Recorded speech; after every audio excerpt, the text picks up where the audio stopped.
सदा प्रणाम। मैं हूं हिमांशु द्विवेदी और स्वागत है आपका हमारे खास कार्यक्रम सार्थक संवाद में। सार्थक संवाद के तहत आज हम एक ऐसी विभूति के साथ हैं जिन्होंने कलयुग में प्रभु नाम की महिमा को नए सिरे से स्थापित किया है। कलिकाल में बताया गया कि सर्वाधिक महत्व प्रभु स्मरण का है। प्रभु स्मरण के तहत शिव की स्तुति, शिव की महिमा, शिव के स्वरूप के जिस तरीके से बखान इस विभूति के द्वारा किया जा रहा है, उसने जनमानस में एक अलग ही किस्म का वातावरण का निर्माण किया है। हम बात कर रहे हैं अंतर्राष्ट्रीय प्रसिद्ध कथावाचक प्रदीप जी की। प्रदीप जी हमारे साथ में हैं, इस समय छत्तीसगढ़ प्रवास पर आए हुए हैं। लाखों की भीड़ उन्हें सुनने के लिए उमड़ रही है। क्या कुछ ऐसा उनके द्वारा कहा जा रहा है जिसके चलते जो सुन रहा है वो खींचा चला रहा है?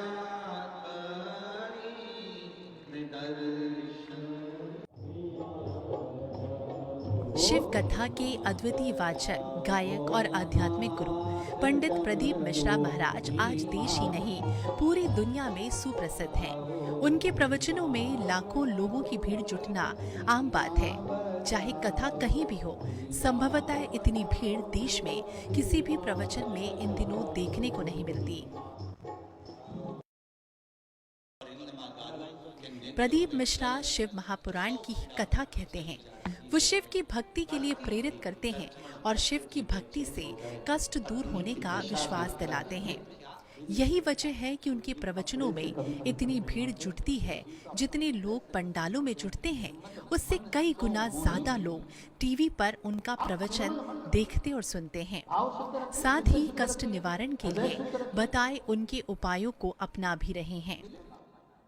मैं क्या कर सकता हूँ, तभी समय बीता, रात्रि होने लगी और अंधेरा बढ़ गया। 42 वर्षीय पंडित प्रदीप मिश्रा का जन्म मध्य प्रदेश के सीहोर में हुआ। परिवार की माली हालत ठीक नहीं थी। ब्राह्मण परिवार का होने के कारण वो पूजा पाठ तो करते ही थे। किशोर वय में उन्हें श्रीमद् भागवत कथा कहने का अवसर मिला। कथा के बाद शिव महापुराण की कथा कहने लगे। सीहोर के पास कुबेरेश्वर धाम में विशाल आश्रम का निर्माण करवा रहे हैं। बता दें कि प्रदीप मिश्रा महाराज अपने प्रवचनों की कोई फीस नहीं लेते।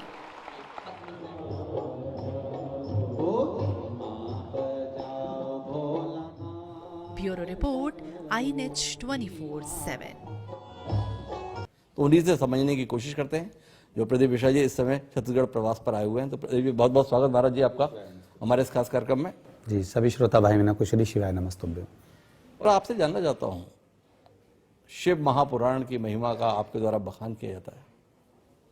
हजारों साल पुराना पुराण है। क्या कुछ आपके द्वारा ऐसा कहा जा रहा है जिसके चलते श्रीमद् भागवत के संदर्भ में तो भीड़ हम देखते थे, राम कथा के संदर्भ में भी भीड़ हम देखते थे, पर अपने जीवन काल में ये पहला मौका है जब शिव पुराण की कथा सुनने के लिए भी लोग इस कदर लालायित हैं। थोड़ा इस पे दृष्टि आपसे मिले। श्री शिवाय नमस्तुभ्यं। जैसा भागवत का क्रम है वैसे ही रामचरितमानस का है। शिव महापुराण वेद व्यास जी द्वारा रचित 24,000 श्लोकों का अपार समुद्र है। बस ये है कि शिव तक लोग पहुंच नहीं पाते थे। दुनिया के लोगों को लगता था कि भगवान शंकर जो सहज होता है, अपने परिवार में भी एक व्यक्ति अगर अपन 4 भाई हैं तो उसमें एक बहुत सहज होगा, सरल होगा, जो ना ज्यादा बोलता है ना चालता है, मौन रहकर अपना जीवन जीता है। उसको ना व्यापार से ज्यादा मतलब होता है ना घर से ज्यादा मतलब होता है। उसको लोग थोड़ा कम ही ध्यान देते हैं। जो थोड़ा चिल्ला देता है, क्रोध कर देता है, बोलता है, उस पर थोड़ा लोगों की दृष्टि रहती है, वो आएगा चिल्लाएगा, जी तैयारी कर दो। पर जो भोला है उसके लिए सहजता का भोजन भी तैयार हो जाता है कि हाँ जो है वो दे दो, उसको आराम से पा लेगा, उसको कुछ बोलना नहीं है। मेरे भोलेनाथ सरल सहज, इसलिए उनका नाम भोले है।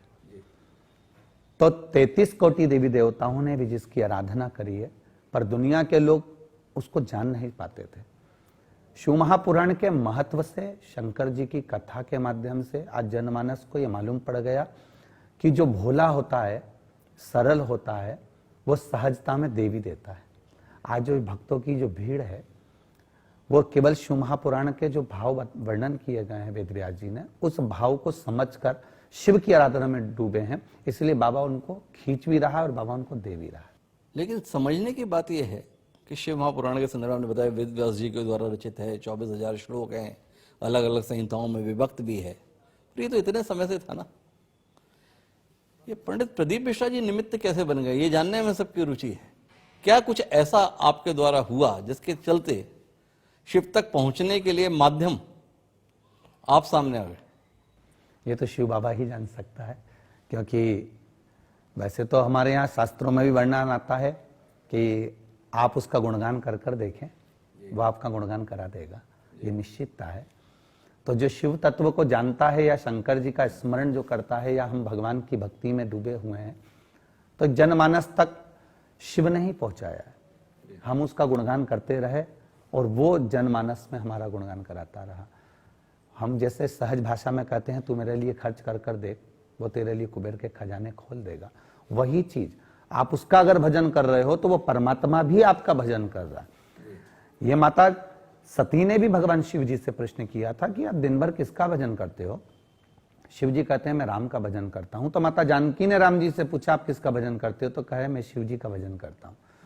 तो आप जिसका भजन कर रहे हैं वो निश्चित है कि वो आपका भजन कर रहा है, ये निश्चितता है। अगर आप जिस शिव की आराधना कर रहे हैं या शंकर का हम व्यासपीठ से वर्णन कर रहे हैं या शिव तत्व को जान रहे हैं, तो हमारा शिव भी हमारा स्मरण कर रहा है, निश्चितता है, और हर पल कर रहा है।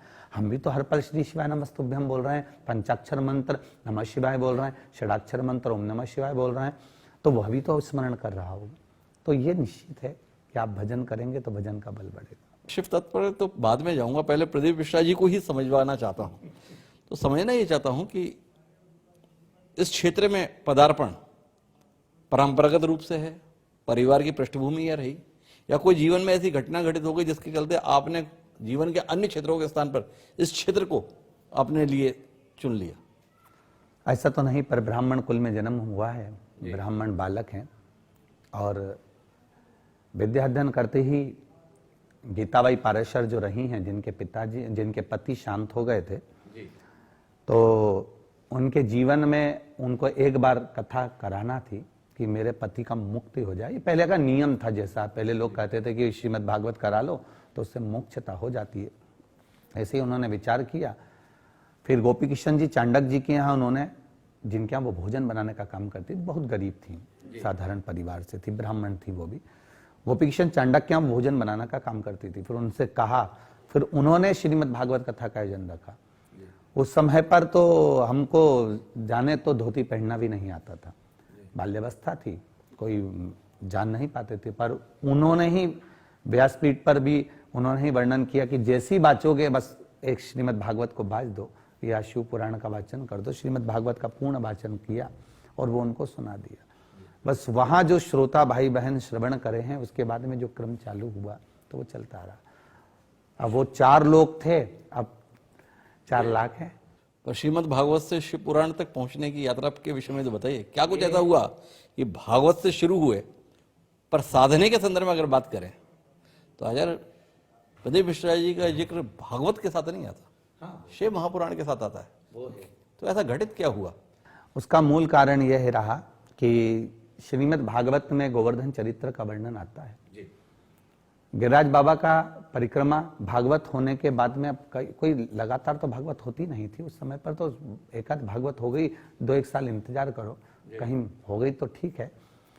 तो भागवत के बाद में गिरिराज बाबा की परिक्रमा का एक ललकता जाग गई और गोवर्धन परिक्रमा पे हर महीने जाने लगे, कभी कभी महीने में 3 बार भी चले जाते थे।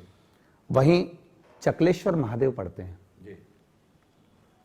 उस मंदिर में बड़ा आनंद मिलता, वहां बैठ जाते, सत्संग करते, बैठे रहते, ओम नमः शिवाय का जप निरंतर करा करते। तो कहीं मुझे लगता है कि वो चकलेश्वर महादेव की कृपा ऐसी हुई कि उन्होंने भागवत की जगह शिव महापुराण पकड़ा दी और शिव महापुराण का वाचन होने लगा। शिव महापुराण में ऐसा क्या है जो आपको इतना भा गया कि आप उसमें इस कदर रम गए, और आपके रमने के बाद अब इतने हजारों लोगों को भी आप उसमें रमाए जा रहे हैं? थोड़ा इसके संदर्भ में भी तो दृष्टि दीजिए। शिव महापुराण, मेरा तो यह कहना रहेगा कि गीता प्रेस गोरखपुर की शिव महापुराण संपूर्ण जगह पर मिल सकती है और हर पुस्तक की दुकान पर या गीता प्रेस पर मिल सकती है। एक बार उसको दिल से अवश्य पढ़ें।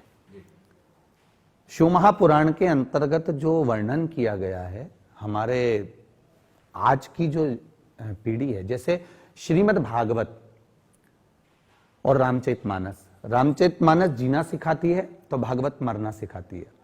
शिव महापुराण हमको यह सिखाती है कि हमारा जब तक शरीर है और जब तक हमारी श्वासें हैं तब तक हम मृत्यु लोक में कैसे रह सकते हैं, किस तरह से स्मरण कर सकते हैं और किस तरह से इस कलिकाल से बाहर निकल सकते हैं। यह हमें शिव महापुराण वर्णन करती है। वेदव्यास जी ने भविष्य पुराण का भी वर्णन करा है, पर भविष्य पुराण के कुछ तत्वों को शिव महापुराण में लाकर रख दिया। उन शिव महापुराण के माध्यम से हम भगवान की अविरल भक्ति को कैसे प्राप्त कर सकते हैं, उसको सरलता से। जैसे भोलेनाथ जी को 56 भोग का महत्व नहीं है कि आप 56 भोग भगवान शिव जी को दीजिए और बहुत सारा आडंबर शिव जी को चाहिए, नहीं चाहिए। शिव जी को तो एक लोटा जल चढ़ाया, सारी समस्या का हल अपने आप हो गया। आप दिल से रिझा लिए, भगवान मिल गया। तो ये भाव है हमारे यहाँ। पर ये सरलता तो जीवन में संकट का विषय बनती है। जितने भी शंकर जी के भक्तों के संदर्भ में उल्लेख आता है, दुर्गुण उसके साथ में दिखाई देते हैं। रावण के संदर्भ में बात करो या तमाम लोगों के संदर्भ में बात करो, पहले वो भगवान से ही वर प्राप्त करते हैं, बाद में भगवान के लिए समस्या हो जाते हैं। इसमें क्या संदेश अंतर नहीं है? मूल चीज भगवान शिव ने अपने भक्तों को यह कहा है कि तुम दुनिया की दौलत तो प्राप्त कर सकते हो। रावण स्वर्ण की लंका में तो रह सकता है, सारे अस्त्र शस्त्र उसके पास हो सकते हैं, और जिन शिवजी से वो प्राप्त कर रहा है, या भस्मासुर जिन शिवजी से प्राप्त कर रहा है, पर शिवजी से सब कुछ प्राप्त कर सकता है, पर शंकर जैसा भोलापन प्राप्त नहीं कर सकता, शिवजी जैसा सरलता प्राप्त नहीं कर सकता। कि रावण को अगर सोने की लंका दी है तो लंका मिलने के बाद में भगवान शंकर ने कभी रावण के सम्मुख में यह नहीं कहा कि मैंने तुझे सोने की लंका दी है। मैं संबोधन मेरे महादेव के पास में नहीं है, अहंकार संबोधन शिव जी के पास में नहीं है। दुनिया का हर व्यक्ति कमा तो बहुत लेता है, प्राप्त बहुत कर लेता है, पर उसके भीतर अहंकार स्फुटित हो जाता है, अहंकार प्रकट हो जाता है। वो अभिमान छोड़ना नहीं सीख पाता। शिव महापुराण की कथा कहती है आपको मैं दे तो बहुत कुछ दूंगा, शंकर भगवान देने में कमी नहीं रखते। जब भस्मासुर को सोने का कंकन दे दे, जिस पे हाथ रख दे वो भस्म हो जाए, शिवजी आपने जैसे कहा कि लंका का राज्य मिल गया, या देवभाव बहुत दे देते हैं, सब कुछ दे देते हैं। पर सब कुछ के साथ में बाबा कहते हैं मेरी नम्रता, मेरी सहजता, मेरा भोलापन, ये आपको खुद लेना पड़ेगा, मैं नहीं दूंगा। और ना किसी ने मांगा।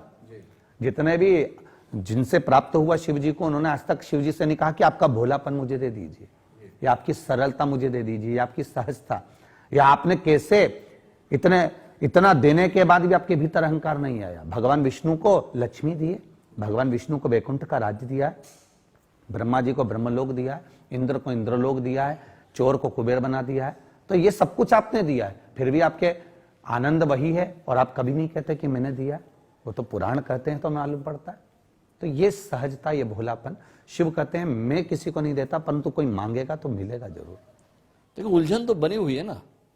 हम पात्र के संदर्भ में इस दुनिया में जब भी बात करते हैं कि पात्र कुपात्र की बात करते हैं, पात्र को ही दिया जाना चाहिए, पर शिव चरित्र का अध्ययन करते हैं तो लाइन लगी हुई है, कुपात्रों के हिस्से में भी तमाम किस्म की जो है सामर्थ्य, शक्ति, वैभव हिस्से में आ रहा है। जी जरूर।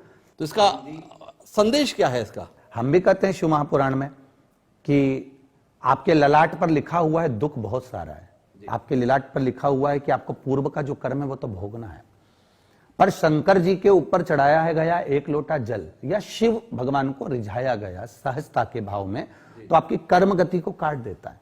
जी, आपने कर्म गति को काटेगा, वो निश्चितता है। किसी ने पूछा कि मीराबाई को इतना दुख मिला और मीरा गुणगान करती रही। हम कहते हैं मीराबाई के ललाट में तो और भी ज्यादा दुख था, परंतु वो गुणगान जो करती रही उससे दुख थोड़ा कम हो गया और भगवान उसका साथ देते रहे। तो ऐसा होता है। एक बात जो और समझने की है शिव चरित्र के अंतर्गत, वो कष्ट के संदर्भ में है। लोगों के जीवन में कष्ट बना रहता है, और आप जैसे कथावाचक ये संदेश देते हैं प्रभु नाम का स्मरण कीजिए, कष्ट दूर हो जाएंगे। इस नाम की महिमा के प्रति इतना ज्यादा जो जोर दिया जाता है, इसके पीछे तर्क तो बताइए। इसका कारण केवल इतना ही कहेंगे कि राम से बड़ा राम का नाम है, स्त्री से बढ़कर उसका सुहाग है। उसी तरह नारी में जितना बल होता है उससे ज्यादा उसके सुहाग में बल होता है, उसके सौभाग्य में, उसके मांग के सिंदूर में, उसकी बिंदी में, उसके मंगलसूत्र में, उसकी बिछुड़ी में बल होता है। कि कोई उस पर मांग में अगर सिंदूर है और माथे पर बिंदी लगी हुई है तो किसी व्यक्ति पहले देखने से पहले समझ जाता है कि अपन को क्या बोलना है और क्या समझना है। उसी तरह परमात्मा के नाम में वो बल है कि राम जी का केवल मूर्त का दर्शन करना या स्वरूप का दर्शन करना उससे प्रबल है आप जहां बैठे हो वहां बैठकर राम का नाम का स्मरण कर लेना। उसमें जो बल की अनुभूति होती है वो बल कहीं नहीं, वैसा सुख कहीं नहीं। एक बात और जो समझने की है तमाम देवी देवताओं के संदर्भ में, व्यसन और आपके भोले शंकर दोनों का साथ दिखता है। और जितने भी देवताओं की अर्चना करो तो उसके संदर्भ में आप कथा वाचक के तौर पर व्यासपीठ से भी आह्वान क्या करते हैं, सदाचार के संदर्भ में, सतोगुण के साथ रहने के संदर्भ में, व्यसन से जीवन को दूर रखने के संदर्भ में। पर शंकर जी के तो उपासक भंग की तरंग है तो ही भोलेनाथ के साथ में अपना जो है मगन है। तो ये भी विरोधाभास कहीं ना कहीं जहन को चिंता में डालता है, विचार में डालता है कि एक तरफ बात की जाती है सदाचार की, दूसरी तरफ नशे के संदर्भ में लोग जो है आगे बढ़ते हैं। चढ़ाने के लिए भी क्या बोलते हैं, वो धतूरे को चढ़ाओ।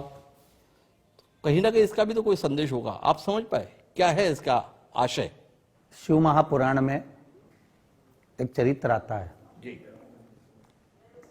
जब समुद्र मंथन हुआ तो उसमें विष भी निकला, अमृत भी निकला। उस अमृत को देवताओं ने रखा, ये बाद में निकला अमृत, पहले विष निकला है। इस विष के लिए चिंता व्यापने लगी कि विष कहां रखा जाए। अगर भगवान विष्णु वैकुंठ में रखते हैं तो भी श्रेष्ठ नहीं है, ब्रह्मा ब्रह्मलोक में रखते हैं तो भी श्रेष्ठ नहीं है। इस विष को कहां पहुंचाया जाए तो कहा दुनिया का सबसे ऊंचा स्थान, जैसे हमारे यहाँ चूहा मार दवाई लाते हैं, पेड़ पौधे पे छींटने की दवाई लाते हैं, तो उस दवाई पर लिखा रहता है बच्चों के हाथ से ऊंची रखो, तो उस दवाई को ऊंचा रखते हैं। पर कई बच्चे इतने एवले होते हैं कि कुर्सी लगाकर ऊपर चढ़ी हुई दवाई पर ही उनका निगाह थी कि डब्बी में है क्या। उसी तरह शिव जी के पास में भांग रखी हुई है, क्योंकि शंकर ने जब विष पिया था तो कंठ से जो बूंद थोड़ी बहुत नीचे गिरी थी उससे भांग धतूरा उत्पन्न हुआ था। ये शिव जी के पास में है, डब्बी अलमारी के ऊपर रखी है। पर कोई दर्शन करने गया और वो डब्बी लेकर आ गया और लेकर आकर कहता है कि इसमें जरूर कुछ है, और बच्चे उसको खोल लिए, और खोलने के बाद तो माता पिता का दिल दुखेगा कि दुखेगा, इसने चूहा मार दवाई खा ली है, इसने पेड़ पौधे पे छींटने की दवाई खा ली है। उसी तरह दुनिया के लोग जाकर शिवजी के पास भी पहुंचने के बाद में केवल उनके पास में जो भांग लगी हुई है, जो धतूरा पड़ा हुआ, जो उनके विष पीते समय मुख से जो बूंद गिरी उससे उत्पन्न हुआ, और लोग उसको केवल तोड़कर लेकर आ गए और कहने लगे शिव जी की बूटी है, तो ये लोगों की मूर्खता है। शंकर भगवान कभी नशा नहीं करते, शिव जी एक नशा करते हैं, वो भगवान के नाम का है, इसके सिवा कोई नशा शिव नहीं करते। तो आपका कहने का आशय बहुत स्पष्ट है कि शिव स्तुति के अंतर्गत भंग का सेवन कतई उनकी स्तुति का हिस्सा नहीं है। ये जो भ्रम बना है ये भ्रम गलत है। जी बिल्कुल, शिव महापुराण में कहीं एक जगह पर ऐसा लिखा हो कि शंकर भगवान को भांग प्रिय है तो अवश्य बताएं। 24,000 श्लोक में कहीं नहीं लिखा कि शिव जी को भांग प्रिय है। शिव जी से पूछा गया बारंबार, आप किसके नशे में मस्त रहते हो? शिव कहते हैं मैं राम के नाम के नशे में मस्त रहता हूँ, कृष्ण नाम में, विष्णु नाम में मस्त रहता हूँ। ये हमारा शास्त्र। तो ये बड़ी महत्वपूर्ण बात आचार्य श्रेष्ठ हमें कह रहे हैं। जो लोग शंकर जी की स्तुति के संदर्भ में, महाशिवरात्रि के संदर्भ में लोग अधूरा मानते हैं व्रत को, जब तक भंग का सेवन नहीं किया तो भगवान रुष्ट हो जाएंगे। तो आचार्य श्रेष्ठ बता रहे हैं कि 24,000 श्लोक हैं शिव पुराण में, कहीं पर भी भंग के संदर्भ में शिव जी के पसंद के रूप में वो वर्णित नहीं है। स्मरण रखें। इस चर्चा को थोड़ा सा और आगे बढ़ाते हैं और आपसे समझना ये चाहता हूं कि एक शंकर जी के साथ में ही विग्रह को लेकर भी बड़ा भिन्नता है। उनके किस स्वरूप के संदर्भ में अर्चना की जाए, शिवलिंग के स्वरूप में की जाए या मूर्ति प्रतिमा के तौर पर की जाए, शिव पार्वती के तौर पर की जाए, शिव परिवार के तौर पर की जाए, आप किसी निर्णय पर पहुंचे? शिव महापुराण में और लिंग पुराण के अंतर्गत नर्मदा पुराण में, ब्रह्मवेत्ता पुराणों में यह वर्णन है कि शिव एक प्रतीक है। जो प्रतीक होता है वो सबको निर्णायक के रूप में चिन्हित रहता है।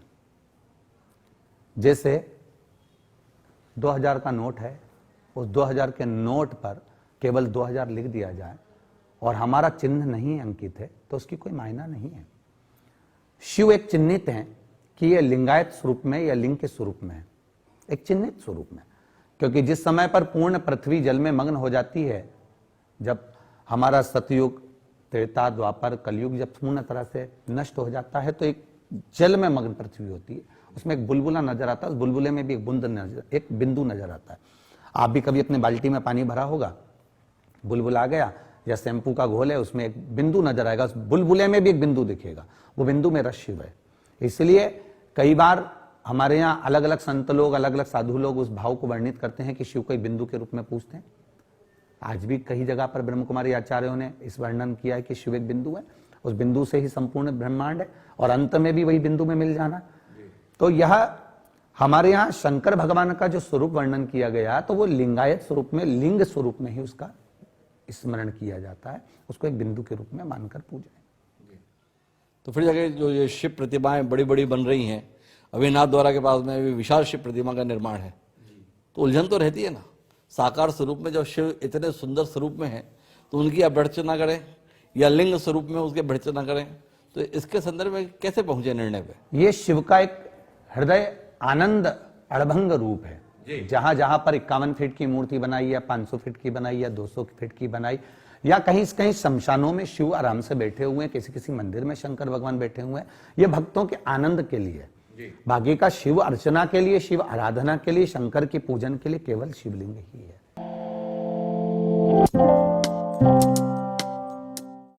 एक अर्धनारीश्वर स्वरूप के संदर्भ में भी आप कोई व्याख्या कर पाए, क्योंकि ये स्वरूप भी शंकर जी के साथ में जुड़ा हुआ है और बड़ा अद्भुत स्वरूप है, इस स्वरूप के संदर्भ में आपकी कोई दृष्टि?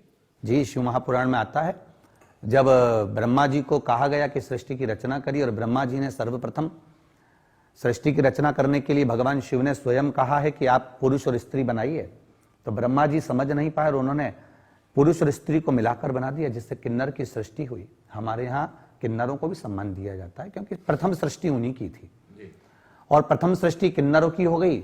देखा भगवान विष्णु को, भगवान विष्णु ने आकर कि यहाँ तो किन्नर ही किन्नर हो गए।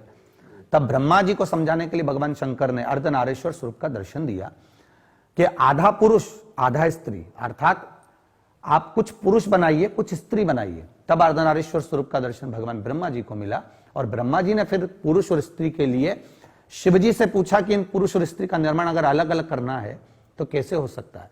भगवान शिव जी ने अपनी जंघा का दर्शन कराया है भगवान ब्रह्मा को, तब ब्रह्मा जी ने अपनी जंघा से मनु को और दूसरी जंघा से शत्रुपा को प्रकट किया है, तब जाकर ये सृष्टि का निर्णय हुआ है।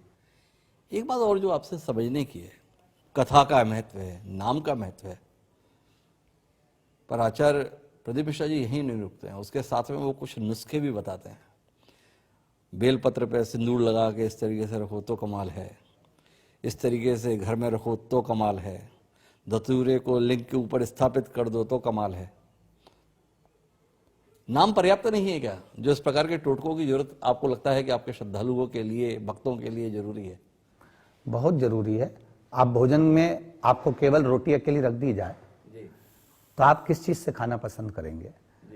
आपके लिए या तो आपको कुछ तो चाहिए ना, अचार चाहिए या फिर उसमें थोड़ा घी लगा होगा तो नमक डालोगे, या फिर सब्जी भी चाहिए उसका, ये भीतर के लिए चाहिए। अर्थात आपने अचार क्यों खाया है, आपने सब्जी क्यों खाई है? हरी सब्जी आपने केवल रोटी अकेली खा लेते, सब्जी खाने का तत्व यह है कि सब्जी अंदर जाएगी तो आपके शरीर में कहीं ना कहीं हर तत्व को प्रकट करेगी और शरीर में अगर एनर्जी देगी तो वो प्रदान कर देगी। केवल अकेली रोटी ही नहीं, अगर गुड़ से खा रहे हो तो गुड़ भी कुछ तत्व प्रदान कर रहा है, यदि आप नमक से खा रहे हो तो नमक भी कुछ दे रहा है, आप अचार से खा रहे हो तो कुछ ना कुछ विटामिन सी से प्राप्त हो जाता है, कुछ ना कुछ प्राप्त हो रहा है उससे। उसी तरह जब हम भगवान शंकर का केवल नाम जाप करें वो श्रेष्ठता है, पर जाप के साथ में आप शिव जी को जो समर्पित कर रहे हो, काली तिल चढ़ा रहे हो, धतूरा चढ़ा रहे हो या बेलपत्र चढ़ा रहे हो, वो आपके लिए, आपके परिवार के लिए कितना सुख प्रदान कर रही है, वो चीज चढ़ाने से मालूम पड़ता है। जी, तो आपको लगता है कि इसके साथ इन चीजों का भी हमारे शिव महापुराण में इसका पूरा वर्णन है कि आपको काली मिर्ची कब चढ़ाना चाहिए, काली मिर्ची किस तरह चढ़ाना चाहिए, काली तिल कैसे चढ़ाना चाहिए, शमी का पत्र किस तरह चढ़ाना चाहिए, बेलपत्र कैसे चढ़ाना चाहिए, ये हमारे यहाँ वर्णन है शिव महापुराण के अंतर्गत। एक एक चीज आपको मिलेगी, आप पढ़ेंगे जब। एक और उलझन को सुलझाइए, मंत्र की बड़ी महिमा है और मंत्र तो कई हैं, पंचाक्षर मंत्र के संदर्भ में भी आपने बताया, इसके अलावा जो है तमाम, चाहे रावण के द्वारा स्तुति है या अन्य के द्वारा स्तुति है, आपको कौन सी स्तुति मन को सबसे ज्यादा भाई? यूं तो शंकर जी की स्तुति में तमाम लोगों ने तमाम किस्म के श्लोक लिखे, पर आचार्य प्रदीप मिश्रा जी के मन को सबसे ज्यादा आनंद कौन सी स्तुति में आता है? वैसे तो शिव नाम में ही आनंद है, चाहे पंचाक्षर मंत्र बोले नमः शिवाय, चाहे षडाक्षर ओम नमः शिवाय बोले, चाहे आप महामृत्युंजय मंत्र का जाप करें, चाहे आप श्री शिवाय नमस्तुभ्यम मंत्र का स्मरण करें। शिव महापुराण में सब कुछ है। अभी आपको कहा था भोजन की थाली में सब कुछ रखा है। ये तो आप भोजन करने वाले के ऊपर रुचि है कि उसको सबसे पहले मीठा खाना है कि नमकीन खाना है, ये अपनी रुचि है। तो मुझे तो रुचि के अनुसार ओम नमः शिवाय या श्री शिवाय नमस्तुभ्यम, ये मंत्रों का जो आनंद है वो कहीं नहीं।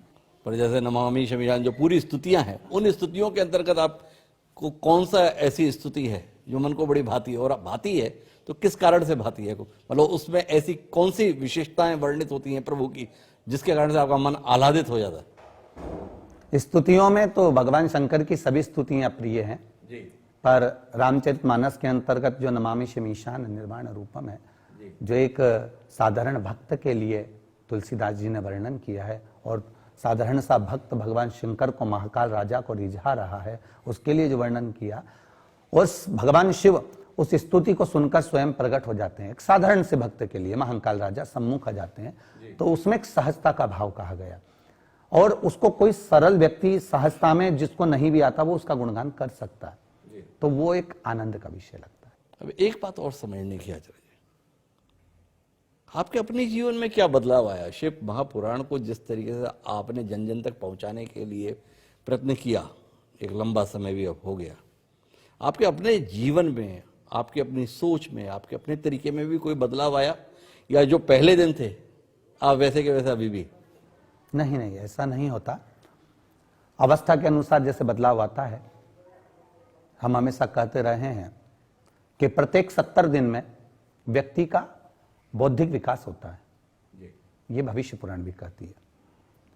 उसी तरह हम जब किसी क्रम को करते हैं, या मंत्र जाप करते हैं, या भगवान का श्रृंगार सेवा करते हैं, या पूजन अर्चना करते हैं, तो हमारे जीवन में भी कुछ ना कुछ नया आता ही चले जाता है। अपने भीतर के कहीं, हमारे भीतर ऐसा नहीं, मनुष्य देह मानव का शरीर है। हम व्यासपीठ से भी ये वर्णन करते हैं कि प्रदीप मिश्रा और आप में हम कोई अंतर नहीं है, बस केवल भजन का बल जब बढ़ता चले जाता है, जब व्यक्ति के पास में भजन का बल, जैसे कोई 5 किलो का थैला लेकर चढ़ रहा है, उसको इतना बल नहीं लगेगा, पर उसके कंधे पर जब 50 किलो या 100 किलो की बोरी रख दीजिए, उसको थोड़ा झुकना पड़ेगा। उसी तरह जब भजन का बल बढ़ता चले जाता है, तो व्यक्ति में नम्रता और आनंदता और भाव अपने आप उसको झुकाना चालू कर देता है, और उसमें बल उसका बढ़ने लगता है। हो सकता है पूर्व में हमें भी कुछ काम रहे हों, कुछ अहंकार रहे हों, तो वो धीरे धीरे जब भजन का बल बढ़ता चले जाता है, क्रोध ही रहा हो, उसमें भजन का जो बल बढ़ते चले जाता है, वो सब चीजों को दबाता चले जाता है, और आपको वो भजन इतना बल दे देता है कि आपको फिर ये चीजें अच्छी नहीं लगती। आज आपको ये चीजों में श्रेष्ठता नहीं लगती। हम कई बार व्यासपीठ से कहते हैं, इतनी भीड़ लोगों को प्रिय है, जैसे कि कथाओं में भीड़ आना चाहिए। हम लोगों से हाथ जोड़कर कहते हैं, आपके घर में टीवी पर कथा आ रही है, आप कथा सुनिए। आप कई बार कथाओं में सुने होंगे चीजें। हमने कई बार निवेदन करा कि आप अपने घर में कथा सुनिए, क्यों इतनी मात्रा में आ रहे हो, क्यों भीड़ बढ़ा रहे हो?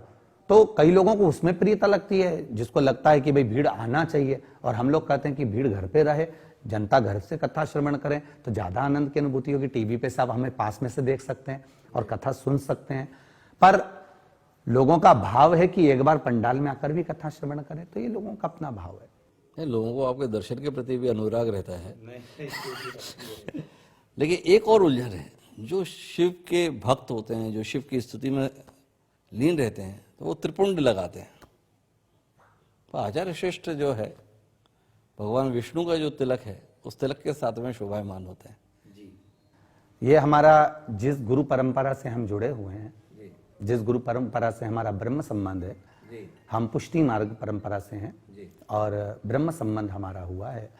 मेरे गुरु श्री विठलेश राय काका जी महाराज रहे इंदौर, फिर उनकी जगह पर परम पूज्य गोलोकवासी 1008 श्री देवकीनंदन महाराज श्री वहां पर रहे हैं, उनका भी गोलोक हुआ। उसके बाद उनके सुपुत्र परम पूज्य गोस्वामी श्री दिवेश बाबा उस स्थान पर गादी पर बैठे हुए हैं। तो इंदौर की जो परंपरा है, ब्रह्म संबंध जो हमारा हुआ है, गुरु परंपरा है, उस गुरु परंपरा के अनुसार हमारा तिलक है।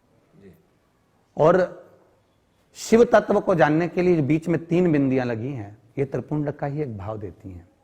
यह त्रिपुंड का ही एक स्वरूप है, तो वो हम गुरु परंपरा के अनुसार लगाते हैं। गुरु और शिव दोनों को धारण किया हुआ है। चलिए मैं बातचीत को अंतिम चरण की ओर ले चलता हूं और आपसे जानना ये चाहता हूं कि जो आपने ये शिव पुराण की कथा का स्थान स्थान पर वाचन का अभियान शुरू किया है, उद्देश्य क्या है इसका? आप शिव की स्तुति करना चाहते थे, शिव को साधना चाहते थे, शिव कथा को लोगों तक पहुंचाना चाहते थे? सीहोर में बैठते हैं, सीहोर में कथा कहते थे। ये स्थान स्थान पर जाकर जो आप आयोजन कर रहे हैं, हजारों की भीड़ आ रही है, किस उद्देश्य के साथ हैं आप? भगवान राम भी अयोध्या में बैठकर रावण को मार सकते थे, एक क्षण लगता मात्र। फिर क्यों मेरे राम जी महाराज इतना लंबा घूमते हुए छत्तीसगढ़ से होते हुए सीधे वहां लंका पहुंचे? उनका कारण केवल इतना सा था कि जो जीव ये जो इस चीज से वंचित है, कई घर ऐसे हैं जिनके पास में टीवियां नहीं है, कई लोग ऐसे वंचित है जिनके पास मोबाइल नहीं है, कई ऐसे हैं जो दिन भर काम में लगे रहते हैं, उनको फुर्सत नहीं है। पर हो सकता है कि पास में अगर छिंदवाड़ा के पास में, छत्तीसगढ़ के पास में अगर गंगा बहकर जा रही है तो छत्तीसगढ़ के लोग उस गंगा में जरूर नहाएंगे कि 1 मिनट के लिए तो जाऊं, गंगा नहाकर आ जाऊं। उसी तरह जिन क्षेत्रों में शिव महापुराण की कथा करने का, कथा तो सीहोर से हो सकती थी और कर ही रहे थे, पर वहां पहुंचकर कथा करने का सार तत्व इतना है कि जो इससे वंचित हैं वो कम से कम एक क्षण, एक पल, एक घड़ी शिव के पास आकर बैठेंगे तो सही, शिव का गुणगान तो करेंगे। अगर राम रास्ते से जा रहे हैं और उनका मात्र दर्शन हो गया तो ही जगत कल्याण हो जाएगा। राम चाहते तो अयोध्या में बैठकर रावण को मार सकते थे, पर जनमानस के कल्याण के लिए निकले। उसी तरह शिव महापुराण अगर आपके द्वार द्वार जा रही है, घर घर तक पहुंच रही है, तो जनमानस के कल्याण के लिए। आने वाले समय के लिए उद्देश्य क्या है आपका? इसी प्रकार से बस कथा वाचन ही करेंगे या कोई और ध्येय भी आपके जहन में है? आने वाले समय के लिए संकल्पना है, कल्पना है, जिसको साकार करना आपके जीवन के उद्देश्य के रूप में? सबसे मूल मेरा जीवन का एक ही उद्देश्य है, आज जो परिवार भटक रहे हैं, पिता अपनी कमाई में लगा है, पुत्र अपनी कमाई में लगा है, पत्नी अपने कर्म में लगी है, बहू अपने कर्म में लगी हुई है, कम से कम हफ्ते में एक बार अपने परिवार के साथ बैठकर भोजन तो करो। कमाने के लिए तो जीवन पड़ा हुआ है, पर यह मनुष्य का जो देह है, मानव का जो शरीर मिला है, कम से कम एक साथ बैठकर भजन तो करो। कमाने के लिए आय तो बढ़ा रहे हो, पर उम्र बढ़ाने का तरीका कहां से लाओगे? आय तो बढ़ा सकते हो, आप पेट्रोल पंप खोल सकते हो, आप गार्डन, बंगला, जमीन, जायदाद सब कर सकते हो। आप आय बढ़ाने का साधन तो ढूंढ रहे हो, पर उम्र बढ़ाने का साधन कहां से लाओगे? वो उम्र बढ़ाने का साधन हमारे पूर्वज बता कर गए हैं कि आय के साथ में उम्र भी तो बढ़ना चाहिए। आज उम्र घट रही है। जैसे 2000 का नोट बंद कर दिया गया शासन ने, 1000 का नोट शासन ने बंद कर दिया, उसी तरह भगवान ने भी तो 100 साल बंद कर दिया। पहले आदमी 100 साल जीता था तो खुश रहता था, आज वही 63, 64 और 65, 75 पर आकर रुक गया है। ये उम्र कैसे बढ़ेगी? आय तो बढ़ रही, उम्र कैसे बढ़ेगी? तो उम्र बढ़ाने का साधन हमारे पूर्वजों ने कहा है कि अपने माता पिता का हाथ सिर पर रगवाइए, गुरु का हाथ सिर पर रगवाइए। माता पिता की शरण में, गुरु की शरण में, या सत्संग की शरण में, या भजन की शरण में रहोगे तो उससे तुम्हारी उम्र भी बढ़ेगी। आय तो बढ़ रही है और मालूम पड़े उम्र घटती चली गई और अब नीचे आ गए और पैसा अपार है और उसको भोग ही नहीं कर पाए तो काहे का जीवन है? तो मूल चीज, हमारा जो लक्ष्य है, आप परिवार में रहकर कम से कम हफ्ते में एक बार पूरे परिवार के साथ बैठकर भजन भी करें, सत्संग भी करें, भोजन भी करें और स्मरण करें। परिवार के साथ में रहकर अपने जीवन को खुशहाल जिए। तो कुल मिला के परिवार संभलें, इसके लिए जीवन के संदर्भ में एक आखिरी सवाल आपसे, देश के संदर्भ में कोई दृष्टि है आचार्य प्रदीप मिश्रा जी की? जिस भारत के संदर्भ में अतीत को लेकर हम गर्वित रहते हैं कि विश्व गुरु रहा है, उसके वर्तमान हालात और भविष्य की उम्मीद को लेकर क्या दृष्टि है आपकी? आज वैसे तो भारत भूमि के लिए तो मैं इतना ही कहूंगा कि पहले और अब में अंतर तो बहुत आया है और हमारा जो गुरुकुल पद्धति है, गुरुकुल परंपरा है, वो धीरे धीरे बढ़ी है, वापस प्रारंभ हुई है। पहले लोग अंग्रेजी विद्या की ओर जो अग्रसर थे, जैसे अब एक बड़ा आनंद मिला है कि मेडिकल की पढ़ाई भी अब हिंदी में होगी, ये हमारे लिए गौरव का विषय है। मस्तक पर बिंदी और मुख में हिंदी, जीवान पर हिंदी बहुत जरूरी है। तो वो एक अच्छी सभ्यताओं की ओर हम बढ़ रहे हैं, संस्कारों की ओर बढ़ रहे हैं। मैं तो इतना ही चाहूंगा कि संपूर्ण भारत, संपूर्ण विश्व फिर सनातन का आनंद पाकर फिर एक जाजम पर, एक कालीन पर बैठे। धर्म या संप्रदाय में इसको बांटा ना जाए, एक जाजम पर बैठकर उसका सुख प्राप्त किया जाए। इसी के लिए सभी को बहुत बहुत बस साधुवाद देता हूं और सनातनी भाई बहनों को श्री शिवाय नमस्तुभ्यम के साथ में वाणी को विराम देता हूं। ये आपका बहुत बहुत धन्यवाद आचार्य जी कि आपने अपनी व्यस्तताओं के बीच में हमारे कार्यक्रम के लिए समय निकाला और जीवन से जुड़े हुए व्यवहारिक पक्षों को लेकर आपने एक दृष्टि दी। तो दोस्तों, ये थे हमारे साथ में आचार्य प्रदीप मिश्रा जी, जिन्होंने बहुत ही सुंदर तरीके से शिव स्वरूप के संदर्भ में, वर्तमान संदर्भ में उसकी प्रासंगिकता को लेकर हमसे बात की। उम्मीद करते हैं कि ये साथ आपके लिए निश्चित रूप से लाभान्वित रहेगा। तो एक बार पुनः उनका धन्यवाद ज्ञापित करते हैं अपने सभी दर्शकों की ओर से। तो आचार्य जी, आपका बहुत बहुत धन्यवाद छत्तीसगढ़ प्रवास पर आने के लिए और इस कार्यक्रम का हिस्सा बनने के लिए। तो दोस्तों, आज की इस बातचीत में इतना ही। जल्द फिर मिलेंगे किसी नई शख्सियत से। मुझे दीजिए इजाजत।